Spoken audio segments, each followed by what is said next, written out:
Near-death experiences are profound subjective experiences that many people have when they come close to death, or sometimes when they are in fact pronounced dead.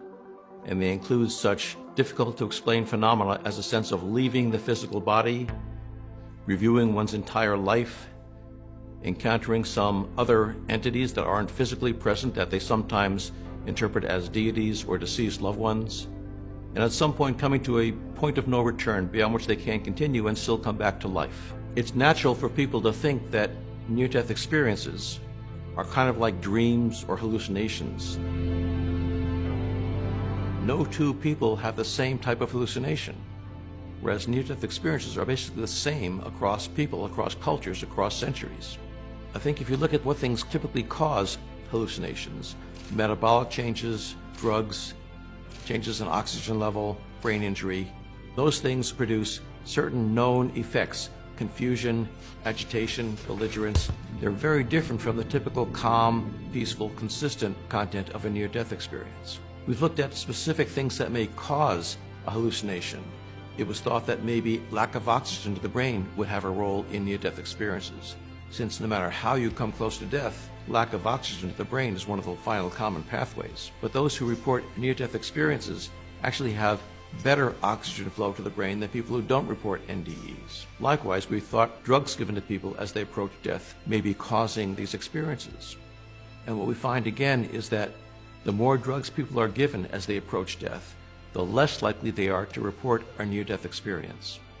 So drugs and lack of oxygen are not causing NDEs. They may in fact repress having an NDE.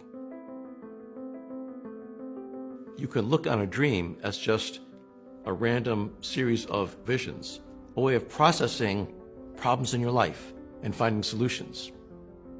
There are phenomenological differences in the content between dreams and near-death experiences. Near-death experiences often have accurate out-of-body perceptions, whereas dreams and hallucinations do not. And that, to me, is probably one of the best ways of distinguishing between a dream and a near-death experience. Is there any connection between dreams and near-death experiences? The fact that both of those are processed by our brains ultimately says that there's got to be some similarities in how we describe them, how we understand them, how we relate them to other people. Many near-death experiences report things that other people can't verify right away. So we assume that they were just imagination or fantasy. And yet they insist, it's real, it's happened to me, I know it.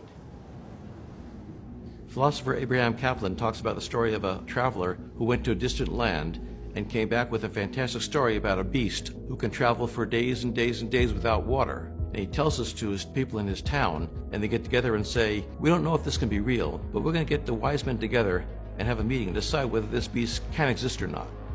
And the traveler says, what do you mean can exist? I saw it. So it's like if you were hit by a truck and someone says, you just imagined it. You know whether you were hit by a truck or not. There's no doubt in your mind.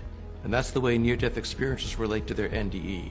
They feel like there's no doubt in my mind, this is a real experience I had, more real than this world is.